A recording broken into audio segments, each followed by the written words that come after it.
안녕하세요. 김유라입니다. 오늘은 인생학교 정신 가져와 봤어요. 인생학교는 굉장히 많은 시리즈가 있고, 저는 뭐 돈, 성 이런 책들이 있습니다. 정신도 한번 가져와 봤고요. 예전에 읽었던 책을 다시 읽게 되었어요. 근데 예전에는 몰랐던 많은 것들이 보이기 시작했어요. 이 책이 제가 최근에 리뷰한 무지개 원리의 저자 차동엽 신부님이 추천사를 써주셨어요. 뭐라고 했냐면, 툭하면 기분이 안 좋을 때, 자꾸만 인간관계가 꼬일 때, 그렇다고 병원에 찾아가기는 애매하거나 부담스러울 때, 이 책을 읽어보라. 이런 식으로 우리가 현대인들이 감정적으로 힘든 경우가 굉장히 많죠. 정치보다는 정신 분석이 더 필요한 시대, 우리에게 꼭 필요한 멘탈 트레이닝이라고 되어 있습니다. 우리 이 책을 읽고 한번 온전한 정신으로 사는 법에 대해서 이야기 나눠볼게요. 우리 살다 보면요, 저 사람 좀 정신이 이상한 것 같아 라는 말을 종종 합니다. 그리고 언론에도 나오는 케이스도 있고요. 참 정신이 이상한 것 같다 이런 말을 많이 해요. 가족, 친구, 동료 중에도 종종 있습니다. 만약 내 주변에 한 명도 없다 그러면 내가 그 사람일 수도 있는 거, 내가. 네. 그래서 정말 이해하지 못할 행동과 어떤 감정들, 그런 것이 우리 삶에 많죠. 저는 아이를 키우면서 정말 내가 정신 이상한 게 아닌가, 마음은 잘해주고 싶은데 너무 힘들고, 인간관계도 너무 어렵고, 그래서 이런 책들을 보게 됐어요. 정신질환 진단 및 통계 편람이라는 유명한 책이 있는데요. 이 책은 정신과 의사들이나 심리치료사들이 많이 보는 책이래요. 근데 그 안에 정신질환과 인격장애 명칭들이 다 있다고 합니다. 1000페이지에 가까운 두꺼운 책인데요. 신판이 나올 때마다 새로 규정된 각종 정신장애들이 엄청나게 많이 추가된대요. 그러니까 새로운 정신질병이 자꾸 늘어나는 추세라고 합니다. 이거야말로 요즘 사람들의 정신 건강이 어떤 상태인지를 보여주는 단적인 증거가 아닐까? 요즘 보면은 공황장애가 정말 많죠. 안 걸린 사람이 없을 정도로. 이것도 옛날에는 없던 용어인데 생긴 거죠. 그러면 우리가 왜 이렇게 정서적으로 불안하게 될까요? 양육자들이 고의로 혹은 무심코 아기의 기분을 무시하거나 그 기분에 대해 벌을 준다면 어떻게 될까라고 묻습니다. 그러면 그 감정을 처리한 능력이 떨어지게 된다고 해요. 유아기에 양육자들과 관계가 정상적이지 못했거나 유아기 이후에 극심한 트라우마를 겪어 안정상태가 깨진다면 장차 정서적인 어려움을 겪게 될 확률이 커진다. 다시 태어나지 않는 한 과거로 되돌릴 수 없죠. 그래서 이런 트라우마를 해결하는 많은 방법 중에 하나는 이제 패턴을 변경해야 된다고 합니다. 부모님이 좋은 영향을 줬을 수도 있대요. 하지만 어른이 된 후에 우울증에 빠지거나 정신적으로 불안정한 상태에 놓이게 되었다면 좀 더 온전한 정신을 가지고 더 행복해지기 위해서 그 패턴을 한번 변경해 보자라고 합니다. 그런 어떤 방법들, 체크하는 것들 좀 자세하게 나와 있어요, 이 책에. 근데 후루룩 넘겨볼 책은 아니고 좀 천천히 씹어보아야 될 그런 책입니다. 엄마들은요, 아기를 유심히 관찰한대요. 아기가 어떤 표정을 짓는지, 배가 고픈지, 짜증이 났는지, 즐거운지, 심심한지 꼼꼼히 살핀다고 합니다. 그런 엄마도 있고 아닌 엄마도 있고, 아이를 키우기 힘들면 아이가 심심한지 즐거운지 보고 싶어 하지 않죠. 하지만 엄마가 이렇게 아기의 표정이나 감정 상태를 관찰하다 보면 순간순간 아기에게 무엇이 필요한지를 알게 돼요. 기저귀가 축축한지, 방이 너무 덥거나 춥지는 않은지, 아픈 데는 없는지 등등 말이다. 이런 식으로 엄마의 관찰과 이해를 통해 아기의 필요가 채워지는 과정은 아기의 성격 형성에 지극히 중요하다. 물론 생존의 측면은 두말할 것도 없고, 이렇게 엄마가 아이를 관찰을 잘 해주면 아이는 자기 자신을 잘 관찰한대요. 근데 엄마가 잘 안 봐주면 아이는 자기를 못 보는 거예요. 그래서 재양육을 해야 된다고 합니다. 우리가 성인이 됐을 때 우리가 부모로부터 이런 걸 못 받았다면 내가 나를 다시 키우는 재양육이 필요하고요. 여기 가장 필요한 게 자기 관찰이래요. 내 안에 있는 또 다른 나를 아기를 돌보듯이 관찰한다 생각한다. 우리 가끔요, 배우잖아? 부모가 아기 같을 때 있어요. 아니 왜 저런 걸 때를 쓰지? 좀 이해가 안 가는 것들. 그러니까 정신적인 문제들이 어떻게 보면 이 아기 때부터 따라온 거예요. 진짜 때를 쓰고 아기처럼 구는 거예요. 화낼 일도 아닌데 화를 내고. 아니 어른이 저럴 수 있어? 50이? 60이? 저럴 수 있어? 그럽니다. 자, 그래서 자기 관찰의 첫걸음, 나를 성장시키기 위한 자기 관찰에 5가지 질문이 있대요. 첫째는 지금 내 기분이 어떻지? 근데 이 감정을 배우지 못한 아기는 좋다, 나쁘다, 뭐 이렇게밖에 모여는 못해. 우울하다? 왜 우울한지 몰라요. 정확하게 뭐 때문에 불쾌한지. 두 번째, 지금 내가 무슨 생각을 하고 있지? 이것도 한번 써보면 좋겠죠. 나를 정말 세심하게 들여다보는 거예요. 세 번째, 지금 이 순간 내가 뭘 하고 있지? 네 번째, 지금 내가 어떤 식으로 숨을 쉬고 있지? 다섯 번째, 이제 내가 나 자신에게 원하는 건 무엇일까? 한번 이 질문을 적어보세요. 근데 사실은 이 질문을 우리 엄마가 나 아기 때 많이 매일 쉬지 않고 해줬어야 합니다. 언제? 말 못할 때부터. 자, 우리 아기 기분은 어떻지? 2번, 우리 아기가 무슨 생각을 하고 있을까라고 관찰하는 거예요. 세 번째, 우리 아기가 지금 뭘 하고 있지? 뭐 장난감을 갖고 노는지, 뭐 똥을 싸려고 힘을 주는지 엄마가 봐줘야죠. 네 번째, 우리 아이가 어떤 식으로 숨을 쉬고 있지? 애가 잠을 자는데 숨을 잘 쉬고 있는지 답답하진 않은지 관찰해줘야죠. 애기는. 왜냐면 엎드렸다가 진짜 못 움직이고 할 수도 있어요. 다섯 번째, 우리 아이가 원하는 게 뭘까? 이거를 아이는 말을 못하니까 엄마가 해줘야 돼요. 근데 이걸 엄마가 제대로 해주지 않았다면 이걸 할 줄을 모르는 사람으로 평생 사는 거예요. 그러니까 이상하게 우울하고 열심히 사는데 우울하고 내가 왜 이러는지 모르는 채로 사는 거죠. 자, 우리가 트라우마가 있거나 어떤 아픔을 겪은 사람들을 치유하는 가장 좋은 방법을 또 한 가지 적어놨어요. 일기 쓰기, 글쓰기라고 합니다. 글쓰기가 치유에 도움이 된다는 얘기는 정말 많아요. 정말 많은데 글을 쓰는 것 자체가 일정의 감정을 처리한대요. 우리가 좋다, 나쁘다 혹은 아예 생각도 안 하죠. 내가 우울한데 왜 우울한지조차를 막 바쁘니까. 밥하고 애보고 일하고 못하다가 글을 쓰면서 알게 돼요. 내가 왜 지금 힘든지. 그래서 위기라든가 곤란한 상황에 처해져 있을수록 통제력을 잃어가지고 완전 번아웃된 상태에서도 큰 도움이 된다고 합니다. 저는요, 블로그를 하면서 이제 글쓰기를 하게 됐어요. 일기를 쓰기가 쉽지가 않아요. 잘 안 써져요. 근데 블로그는 그냥 손으로 딱딱딱딱 치면 되니까 간단하게. 일기를 쓰면요, 간 기능이 좋아지고 혈압이 낮아진다는 그런 사실이 연구 결과에 나온대요. 그리고 병원에 입원하는 횟수와 입원 기간도 짧다고 합니다. 그럼 여러분, 글쓰기는요, 감정 처리만 되는 게 아니라 건강해지는, 아주 병원비를 절약하는 그런 좋은 거니까 여러분도 꼭 해보세요. 댓글이라도 한 줄 써보세요. 자, 이분이 환자들을 치료할 때, 잠깐만요. 여기 정신암학과 선생님 같아요. 의사 선생님 같은데 자기소개에는 그런 말은 없어요. 그냥 근데 환자들이 치유가 일어날 때에 대해서 썼습니다.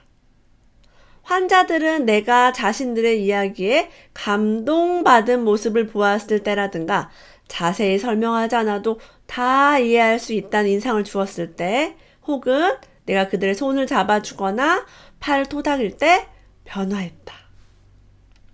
자, 반대로 얘기해 볼게요. 여러분이 누군가 이야기를 듣고 감동을 받아요. 너무 감동이에요. 눈물을 흘려. 그리고 상대방이 막 얘기를 하다가 울먹이다가 말을 다 못했지만 다 이해해요. 그 마음 알 수 있어요. 라고 얘기할 때 여러분이 누군가의 손을 잡아주거나 토닥일 때 상대방은 치유가 일어납니다. 너무 놀랍죠? 이거를 우리가 가족이라든가 자녀라든가 친구라든가한테 많이 해주면 얼마나 우리 사회적으로 좋겠어요. 근데 누가 얘기를 하는데 감동을 받는 게 아니라 야 그거 네가 잘못된 거야. 그렇게 생각하면 안 되지. 너 왜 부정적으로 생각하니? 막 이런 식으로 비난하고 평가하면은 상대방이 말을 하다가 말죠. 그리고 막 설명해도 야 이해가 안 가는데? 그게 왜 그래? 이해가 안 갈 수 있죠. 서로 사람이 다르니까. 근데 내가 힘들다고 얘기했는데 야 그건 네가 끈기가 없는 거야. 야 너 게으르다. 이런 식으로 얘기를 하면 말을 하고 싶지 않죠. 그래서 우리가 타인의 이야기에 감동받고 이해해주면 정말 너무 좋죠.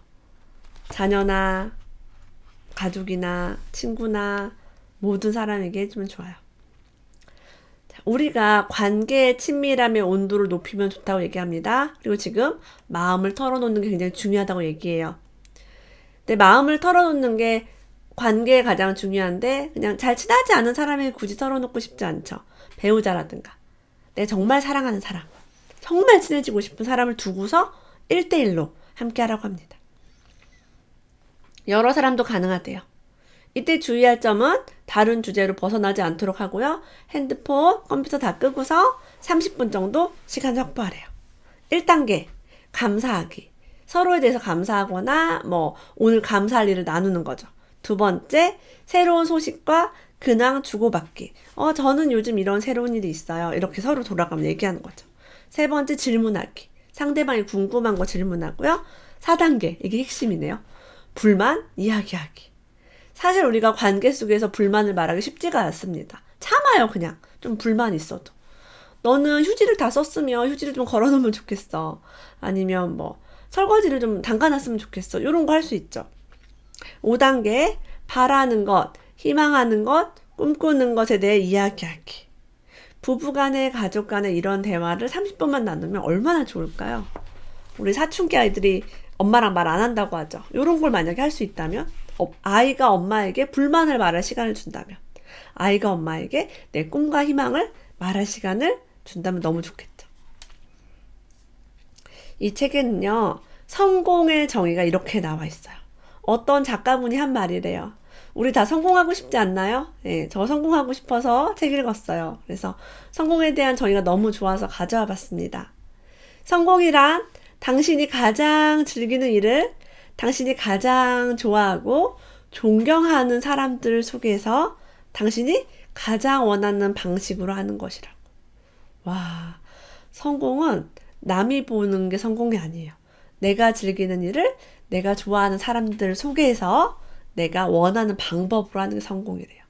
남이 원하는 방법으로 내가 끌려가는 거 성공 아니라는 거죠. 그래서 만약에 내가 남들이 성공했다고 하는데 내가 행복하지 않다라고 하면 한번 들여다보세요. 이게 맞는지. 내가 즐기는 일, 내가 좋아하는 사람, 내가 싫어하는 사람 나보고 와 김유라 씨 대단해요 이러면 소용이 없어. 내가 좋아하고 존경하는 사람이 인정해줘야 돼요. 그러면 우리 가족한테 사실 인정받아야겠죠. 바깥에서 백날 인정받아봐야 집안에서 개무시 당하면 필요가 없는 거예요. 생전 처음 해보는 일을 하면 도파민이 나온다라고 합니다. 도파민이 굉장히 좋은 신경 전달 물질이죠. 그래서 중독에 빠지는 거는 이제 금물이다라고 합니다. 근데 도파민 나오는 방법.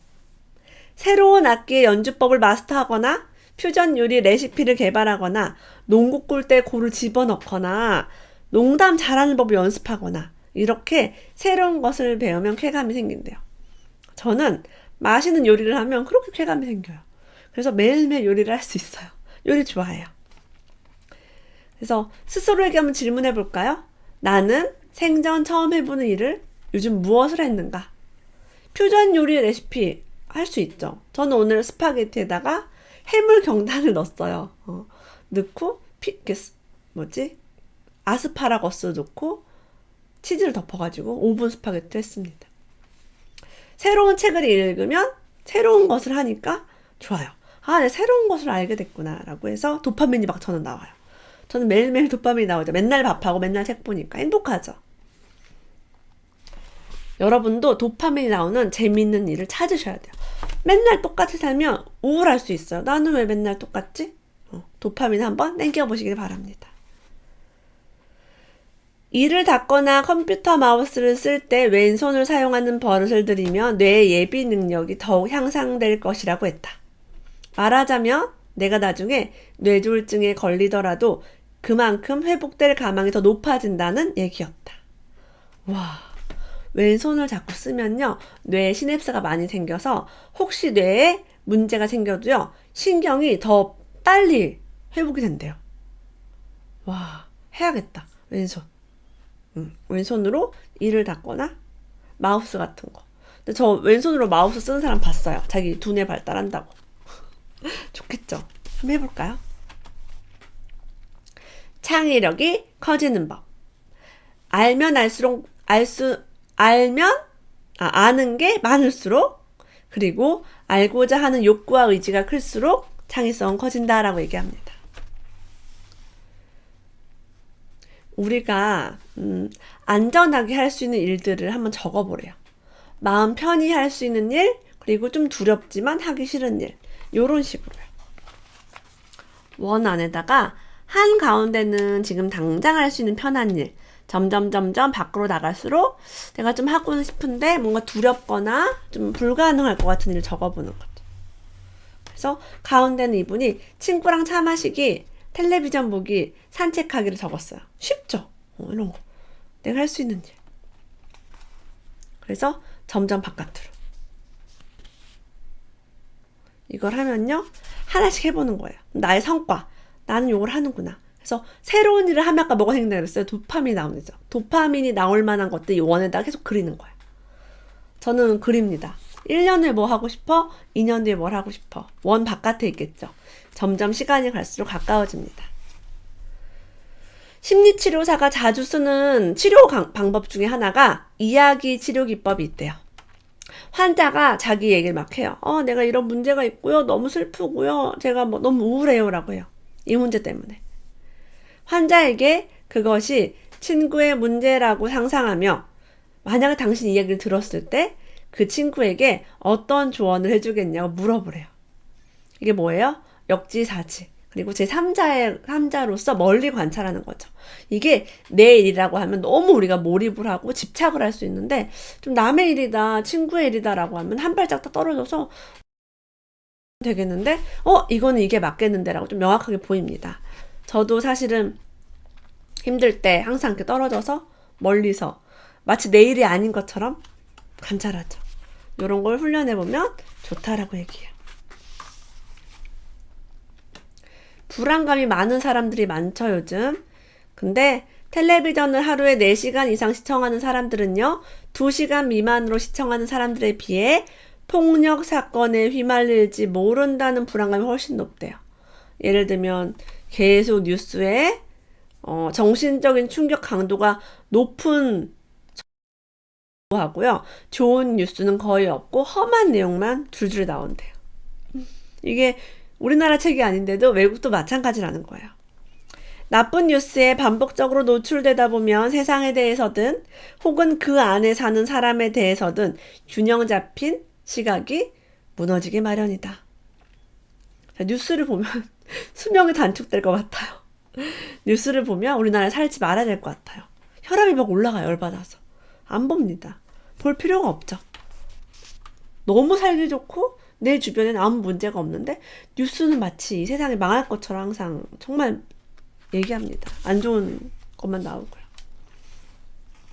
이 저자분이요, 약물 및 알코올 중독자 재활센터에서 그룹 치료를 담당하는 치료사로 지원한 적이 있대요. 이때 면접관이 이렇게 물었대요. 단체 행동 스타일이 당신은 어떻습니까? 라고 물었대요. 단체에서 할 때 당신의 습관 같은 거요.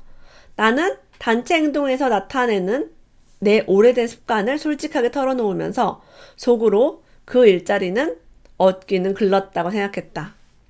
하지만 결과는 합격이었다. 난 단체 생활에서 이런 걸 불편해하고요. 난 이런 데 단점이 좀 있고요. 막 이런 거 잘 못 참아요. 이런 얘기를 한 거지. 난 단체 활동에서 이런 사람 싫어하고 막 이런 얘기 했대요. 근데 나중에 상사가 이런 얘기를 했다고 합니다. 내가 그렇게 솔직하게 얘기할 때 면접관들은 이 사람이 그런 충동을 인식하고 있으니 그 충동대로 행동하지 않을 것이라고 생각했대. 와, 대단하지 않아요? 만약에 단체 행동의 습관을 말하세요 이러는데 막 자기 자랑만 해. 전 이걸 잘하고요. 그러면 여러분도 만약 면접관 입장인데 여러 사람이 왔는데 자기의 단점, 뭐가 부족하고 내가 어떤 성향인지를 정확하게 단점까지 얘기하는 사람 믿음이 가요, 안 가요? 가죠. 근데 그 믿음을 가지고 이제 뽑히니까 어떤 마음이 생겼냐면 사람들이 나를 믿어주었다는 것에 대해 배신하지 말아야겠다는 책임감이 생겼대요. 내가 이렇게 단점이 많은 사람인데 나를 믿어주는구나. 내가 그런 충동대로 하지 않을 거라고. 그 후로 나는 생각 없이 본능을 따르기보다는 그 본능을 컨트롤하게 되었다. 와. 그래서 자신의 단점을 모르는 사람은 고치지 못해요. 그래서 여러분도 누군가를 만날 때 제가 이런 부분이 좀 부족합니다. 제가 이 부분은 참 잘하는데 좀 부족해요. 그래서 진실할 때 창조가 일어나요. 면접을 볼 때도 여러분이 솔직해보세요. 멋지다. 면접 볼 때만 우리가 잘하려고만 하잖아요. 그죠? 힘이 들어가고 거짓말할 수도 있고. 호흡의 힘이라는 저자 스와미 사라난다는 호흡은 몸과 마음의 접점으로 우리의 모든 생각과 행동, 감정으로부터 영향을 받는다고 한다라고 합니다. 호흡이 굉장히 중요하다고 얘기해요. 제가 근데 스와미 사라다난다 이분 책을 이 책 맞는 것 같아요. 요가니드라 책을 지금 제가 읽으려고 가져왔거든요. 다른 이름인가? 스와미 시작은 맞는데. 그래서 지금 호흡이나 명상에 저도 관심이 있어서 이런 책을 준비했는데 이 책에도 이제 그런 얘기가 나옵니다. 호흡이 그럼 왜 중요하냐? 인도에서는요, 이제 요가가 인도에서 왔죠. 살아있는 생명체에는 평생 동안 호흡하는 횟수가 정해져 있는데 하루 동안 짧게 호흡해서 호흡 횟수가 많으면 오래 살지 못하고 반대로 길게 호흡해서 호흡 횟수가 적으면 오래 산다라는 이야기가 지금까지 전해져 온대요. 고래나 거북이, 코끼리 같은 장수 동물은요, 예외 없이 모두 느리고 깊게 호흡한다라고 합니다. 그래서 우리가 명상을 할 때 호흡에 되게 집중하죠. 그래서 뱃속 깊게 들이쉬고 들이대시고. 제가 비염이 되게 항상 있었어요. 그래서 아시겠지만 옛날 영상 보면 목이 되게 잘 쉬고요. 목소리에 지금보다 힘이 없어요. 여러분이 한 달 전 영상만 보셔도 지금보다 목소리 힘이 좀 다릅니다. 그리고 코도 더 맹맹해요. 지금 물론 아직도 비염이 좀 있긴 한데 많이 좋아졌어요. 제가 이제 좋아진 게 바로 명상 때문에. 코로 호흡했어요. 근데 난 코로 이렇게 깊게 호흡할 수 있는지 몰랐어요. 한 번도. 명상을 하고 나서 코가 뻥 뚫리더라고요. 너무 신기하죠. 제 코가 항상 비강이 부어가지고 막혀 있었어요. 콧물도 안에 되게 많이 들어있고. 그리고 또 명상의 종류 하나, 걷기 명상. 이거는 여러분 많은 과학자들이나 발명가들이 했다고 알려져 있습니다. 사업가들 특히. 걷기 명상은 말 그대로 걸으면서 하는 명상이다. 자연스럽게 걸으면서 발바닥에 정신을 집중해 발이 바닥에 닿는 느낌이 어떤지 느끼고 몸의 움직임에만 철저하게 마음을 집중하는 명상법이다. 발바닥 느낌을 집중하래요. 저는 이거 잘 하려고 독일에 있는 필맥스 운동화라는 걸 샀어요. 바닥이 몇 미리밖에 안 돼요. 그러니까 폭신폭신하지가 않아요. 그냥 걸으면 돌도 밟히고 보도블록 다 밟혀요. 그래서 더 걷기 명상할 때 좋더라고요. 맨발로 걷고 싶은데 맨발은 좀 위험하니까 아주 바닥이 얇은, 근데 이제 찔리지 않는 되게 안전한 신발을 신고 걷기 명상을 합니다. 그래서 여러분들도 좀 더 좋은 마음으로 온전한 정신으로 살고 싶다면 인생학교 정신을 한번 읽어보셨으면 좋겠어요. 오늘 밤 11시 라이브 방송에서는 이 책 안에 있는 명상법이 있거든요. 호흡법. 그걸 함께 1분 동안 해서 어떤 변화가 일어나는지 알아보는 시간을 갖도록 하겠습니다. 오늘도 함께 해주셔서 감사합니다. 다음에 또 만나요.